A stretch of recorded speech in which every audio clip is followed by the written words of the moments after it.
Hal apa yang perlu banget dilakukan waktu pertama kalian nyampe di sini?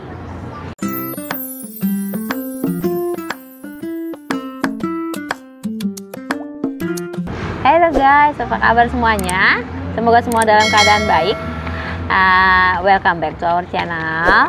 Kali ini kita akan ngebahas nih. Bukan ngebahas sih sebenarnya, kita mau kasih sharing tips aja untuk kalian yang akhirnya bisa datang ke Kanada, baik itu permanent residence atau student atau visa kerja. Akhirnya impian kalian tercapai kan, bisa ke Kanada. Nah, terus pertanyaan selanjutnya nih, hal-hal apa yang perlu banget dilakukan waktu pertama kalian nyampe di sini. Jadi inilah hal-hal esensial yang perlu kalian lakukan di minggu-minggu pertama waktu kalian nyampe di Kanada.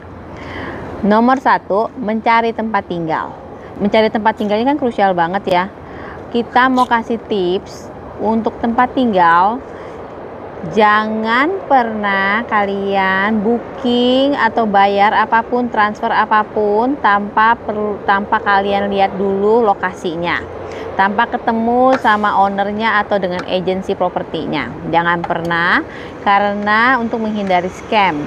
Kita nggak tahu kalau ada scam yang kelihatannya good to be true, murah, terus fotonya kelihatan di foto bagus banget, ternyata waktu kalian datang itu nggak seperti itu. Karena ada beberapa kasus aku pernah lihat, ada yang pernah kena scam begitu, udah bayar, udah transfer berapa ribu, ternyata tempatnya nggak ada gitu. Kalian kan rencananya itu nanti tempat tinggal kalian harus tentuin dulu nih, kalian mau apartemen atau mau kondo atau mau basement atau bahkan rumah. Nah, untuk beberapa tempat tinggal seperti itu di sini ini lumayan gampang. Kalian tinggal maksudnya gampang itu di sini tuh banyak website untuk sewa atau rental. Jadi seperti Kijiji, seperti Craigslist.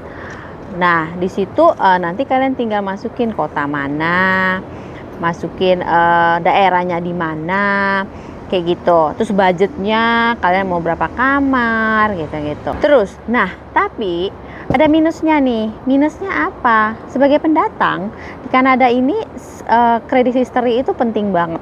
Bahkan kalau kalian untuk mau mencari rumah, itu mereka akan ngeliat, akan cek credit history kalian tuh bagus atau enggak. Nanti aku jelasin credit history itu apa di poin selanjutnya. Jadi tapi karena kita pendatang, kita kan nggak ada credit history sama sekali. Nah, itu yang biasanya akan PR-nya di situ. Kalian harus tetap aja cari, biasanya akan ada owner yang fleksibel. Jadi mereka ngerti kalian pendatang, kita ini pendatang, kita nggak ada credit history, tapi biasanya mereka akan minta bukti tabungan buat secure, jadi ada uangnya untuk bayar sewa setiap bulan, atau bahkan ada yang bayar deposit langsung 6 bulan di depan. Biasanya itu rata-rata kalau di sini ya, kalau di Toronto biasanya mereka itu minta depositnya itu bulan pertama dan bulan terakhir. Tapi ada juga yang minta bayar 6 bulan pertama langsung di depan. Jadi tergantung ownernya nih. Ownernya ada yang fleksibel, kalau ada yang strict banget ya mereka biasanya nggak mau untuk pendatang baru. Mereka untuk mau menghindari hal-hal yang tidak diinginkan. Karena ada juga tenan-tenan yang nakal, yang ternyata nggak bisa bayar rent bulan-bulan berikutnya gitu. Terus, nah kita kan masih buta banget ya, kita mau lokasi di mana buat tempat tinggal. Nah, di sini itu ada websitenya nanti aku kasih di link berikut itu. Nah, jadi kalian bisa lihat walk score tempat tinggal yang kalian mau itu seperti apa. Di sini tuh ada walk score kayak berdasarkan transportasinya gampang atau enggak, atau lokasi dekat sekolah atau enggak, atau banyak tempat seperti supermarket. Jadi ada website tersebut membantu kalian mau walk score-nya seperti apa. Atau yang seperti di video aku beri sebelumnya yang mengenai sekolah, mengenai lokasi sekolah, websitenya ini kita bisa lihat dari best district school. Jadi kalian bisa tahu, misalnya kalian mau pilih sekolah yang terbaik, nah kalian bisa cari lokasi rumah yang dekat sekolah tersebut. Nanti linknya juga aku kasih begitu. Terus ada tambahan lagi nih guys, sebagai orang yang pendatang, kayak kalian tuh mesti tahu note apa yang mesti kalian tanya waktu kalian misalnya udah dapet nih ya unit yang kira-kira kalian mau. Di dalam unit itu apakah ada washing machine-nya, ada washing machine dan dryernya, karena di sini ada beberapa apartemen tidak ada fasilitas mesin cuci di dalam unit. Jadi kalian harus ke bawah, atau biasanya antara mereka di bawah di basement, atau kalian harus keluar cari tempat cuci yang pakai koin. Nah, itu harus kalian perhatikan, karena kan kalau misalnya punya anak biasanya agak ribet ya kalau mesti tungguin baju kalian di tempat bukan di rumah gitu loh. Ya, itu yang harus kalian perhatiin. Yang kedua, waktu bayar utility. Jadi utility itu gas, terus listrik, terus heater, terus apa itu AC gitu-gitu. Kalian mesti bayar nggak tambahan, atau udah termasuk dibayar di uang sewa kalian. Terus yang ketiga itu kalian udah mesti ada dapat parking nggak, atau dapat storage nggak untuk tempat barang-barang, karena biasanya kalau apartemen itu nggak ada kalau storage. Nah, kalian mesti tanya, kalau nggak ada mesti bayar berapa, begitu. Poin kedua, mulai cari provider untuk nomor lokal di sini. Karena kan kalau misalnya kalian pakai roaming terus, itu kan mahal udah pasti, dan pasti kemakan terus lah roaming datanya itu, dan lebih nggak convenient. Nah, kalau kalian punya data handphone lokal kan berarti lebih convenient. Kalau kalian juga mau lihat lokasi kan bisa, pasti butuh Google Map kan, jadi kepake banget. Nah, di sini itu banyak provider yang bisa kalian tinggal pilih. Jadi contohnya ada Fido, ada Rogers ya, dan kalian bisa tinggal pilih berdasarkan paket yang menurut kalian oke gitu. Nah, tips aku, waktu kalian pilih provider, kalian mesti pikirkan kalian mau include handphone baru, atau kalian udah ada handphone mau beli nomor aja. Biasanya itu beda. Terus tanya lagi ke marketingnya, karena biasanya mereka offer itu adalah pakai data yang mahal, yang banyak misalnya gitu. Nah, kalian tanya aja best offer untuk pakai datanya berapa gitu. Jadi kalian udah langsung tahu dulu. Di sini itu ada pakai kontrak guys. Biasanya rata-rata kontraknya itu 2 tahun. Jadi kalian tinggal pilih lah, di situ bisa kelihatan mau berapa giga, mau apa aja dapat gratisnya gitu-gitu. Oke. Terus poin yang ketiga ini penting, yaitu apply SIN, Social Insurance Number. Kenapa Social Insurance Number di Kanada itu penting sekali untuk apply kerja? Jadi di sini kalau kalian mau apply kerja itu biasanya mereka akan tanya, kalian legal gak untuk kerja di sini? Jadi kalau kalian nggak punya SIN, mereka biasanya nggak mau hire gitu. Berarti kalian kan kita itu nggak legal untuk kerja di sini.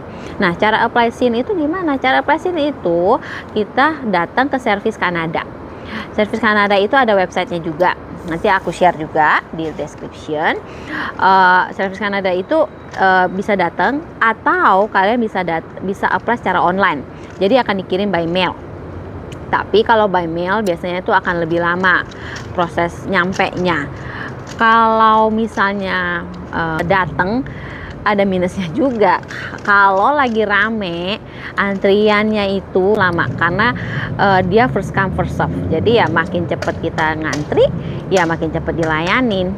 Nah, SIN number itu bisa di-apply dimulai dari usia 12 tahun sampai ke atas. Jadi dia tuh akan dalam bentuk paper, cuma printan paper aja. Nah, SIN number itu ada 9 digit angka. Kalau misalnya status kalian itu temporary, dia akan start dari angka 9. Terus make sure waktu kalian mau datang, mau apply, itu bawa semua dokumen-dokumen yang diminta. Itu biasanya di websitenya ada, kalian perlu bawa apa aja. Nah, catatan penting nih guys. Waktu kalian sudah ada SIN number, please take a note, jangan pernah share nomor SIN number kalian ke siapapun. Karena orang bisa menyalahgunakan nomor SIN itu untuk keperluan benefit government atau apa. Karena SIN number ini gunanya adalah satu, untuk lapor pajak setiap tahun. Kemudian untuk employment insurance. Jadi employment insurance itu contohnya kalau misalnya ibu-ibu habis melahirkan kan cuti kan. Nah, cutinya itu biasanya kita bisa, kalau misalnya waktu sebelum cuti kalian udah bekerja, itu bisa ngajuin EI. EI itu nanti dari government akan kasih benefit cuti melahirkan. Atau gunanya lagi adalah untuk CPP. CPP itu apa? Untuk Canada Pension Plan. Jadi itu SIN number itu penting banget selama status kita itu di sini. Kemudian poin yang keempat, yaitu setelah kalian udah dapet rumah, udah ada nomor lokal, terus udah ada SIN number, poin keempat apa? Poin keempat adalah buka rekening bank.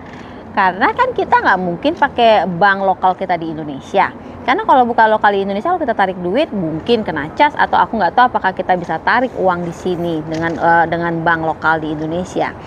Nah, untuk buka bank di Kanada itu nggak sulit. Karena gampang kok persyaratannya. Kalau kita misalnya newcomer, dia biasanya cuma minta ada PR card-nya atau enggak, atau misalnya status kita di sini temporary working visa atau student visa, dia akan minta itu juga.